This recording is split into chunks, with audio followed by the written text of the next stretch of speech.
Assalomu alaykum hurmatli dasturchilar. Bugun sizlar bilan kodlik dasturlash tilida funksiya mavzusini mustahkamlash maqsadida bugungi darsimizda funksiyaga oid masalalar ishlashni ko'rib chiqamiz. Undan oldin mana funksiya deb nomlangan 9-bo'limni package ochganmiz. U package'imizning nomini o'zgartirib qo'yamiz. Ya'ni function emas, funksiya deb qo'yamiz. Uning uchun biza mishkani o'ng tugmasini bosish natijasida shu yozuvning ustiga refactor, undan so'ng esa rename. Xohlasak to'g'ridan to'g'ri o'zgartirishga kirishimiz uchun shift F6 tugmalarini bir vaqtning o'zida bosishimiz orqali mana bu oyna ochiladi. Va biza buni nomini funksiya deb almashtirib qo'yamiz. Hamda uning ichiga yana bitta package ochamiz, yana bitta Kotlin faylni ochamiz, ikkinchisi deb ochamiz hamda buni nomini funksiya masalalar deb nomlaymiz hamda asosiy funksiyamizni yozamiz.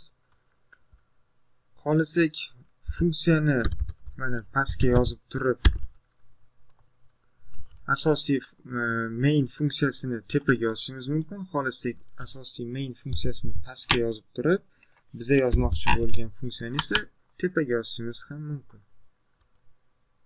Uni farqi yo'q. Dastur bir xil natija qayd etaveradi har doim.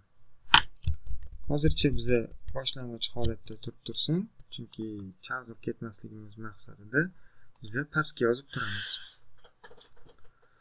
Funksiya deb ochamiz. Bu parametrsiz funksiyaga hozir bitta misol ko'ramiz.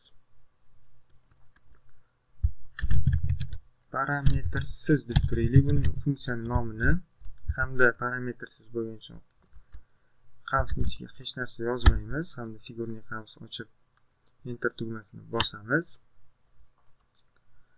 va biza bu yerga bunga cout parametrsiz funksiya deb yozib turamiz. Undan keyin yana bitta funksiya ochamiz. Buni nomini parametrli deymiz. Uning ichiga esa message degan o'zgaruvchini string toifasida olamiz hamda cout message deymiz. Ya'ni mana 11-qatordagi messajga bu murojaat qiladi. Qaysiga murojaat qilayotganini bilishimiz uchun kontrol tugmasini bosib turib mishkani olib kelsak, mana o'zi yashil ko'k yozuv chiqadi. Ustiga bossak, bizga kursorni qaysiga murojaat qilayotgan bo'lsa, o'sha o'zgaruvchiga olib borib ko'rsatadi. Endi biz asosiy funksiyada ikkala parametrli hamda parametrsiz funksiyalarni chaqiramiz. Mana parametrli, parametrsiz. Oldin parametrsizni chaqiramiz. Bunga hech narsa yozish shart emas. Keyingi safar parametrlini chaqiramiz hamda o'zi aytayapti string toifali message degan o'zgaruvchiga qiymat kiritgan deyapti. Misol uchun biz buni string deb qo'yaylik qisqa qilib. Hamda dasturni ishga tushiramiz. Ya'ni biz mana bu string degan so'zni bu mana bu yerga beradi hamda println string degan yozuv chiqadi. Biz bu bilan aytmoqchimizki, oldindan berib qo'yish shart emas. Shunchaki o'zgaruvchi olib dasturni main qismida ham unga murojaat qilish mumkin. Xohlasak buni biz dastur ishga tushgandan so'ng klaviaturadan ham kiritishimiz mumkin. Buning uchun biz bitta o'zgaruvchi olamiz. S degan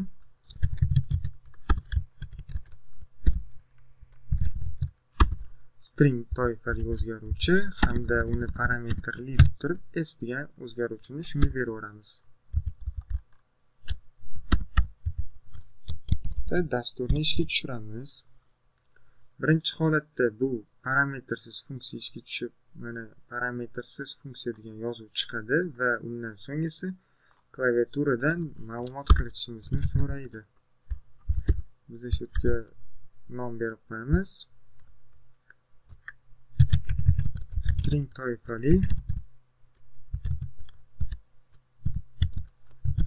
so'z kiriting.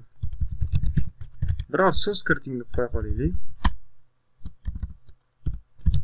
So'z kiriting. Dasturni qaytadan ishga tushiramiz.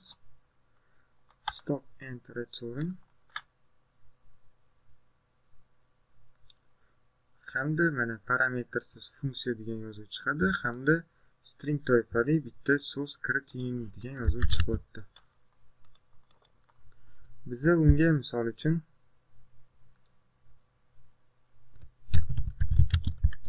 Zohid Abdullayev o'zimning ism familiyamni yozaman. Hamda enter tugmasini bossam, bu mana pastiga message ga Zohid Abdullayev deb yozdi, println Zohid Abdullayev degan yozuv chiqdi.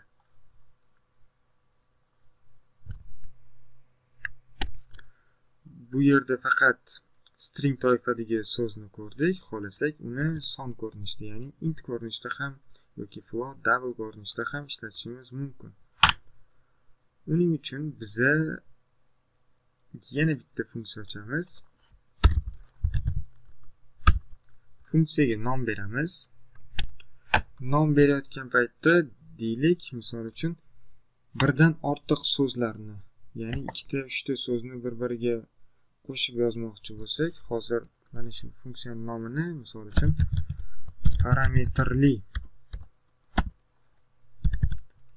funksiya demoqchi bo'lsak, nomlamoqchi bo'lsak, bunaqa nom mumkin emas. Mana o'zi qizil chizib qo'ydi. So'zlarni ajratib yozish mumkin emas. Yoki bo'lmasa bunaqa chiziqcha bilan berishimiz ham mumkin, lekin bu asosiy standartga to'g'ri kelmaydi. O'zaro dasturchilarda o'zaro bir kelishilgan tushuncha borki, bu dasturda bir nechta so'zlarni o'zaro qo'shib yozayotganda keyingi harfni keyingi so'zni boshlanishini katta harf bilan yozish kerak bo'ladi. Misol uchun hozir shu yerda parametrli funksiya demoqchimizmi? Parametrli so'zi alohida, funksiya so'zi alohida, lekin qaysi biri qatdan ajratib olishimiz mumkin? Uni keyingi so'zni birinchi harfini katta harf bilan yozishimiz kerak bo'ladi. Parametrli funksiya, ya'ni bu yerda ikkita so'zdan tashkil topgan ekanligini bildirib turadi. Birinchi navbatda mana bu narsa har doim kichkina harf bilan yoziladi, keyingi navbatda keyingisi esa ikkinchi so'z qo'shilib yozilayotgan paytda uni birinchi harfi katta harf bilan yoziladi. Bizda mana bu yerda kichkina harf bilan yozishimiz kerak edi.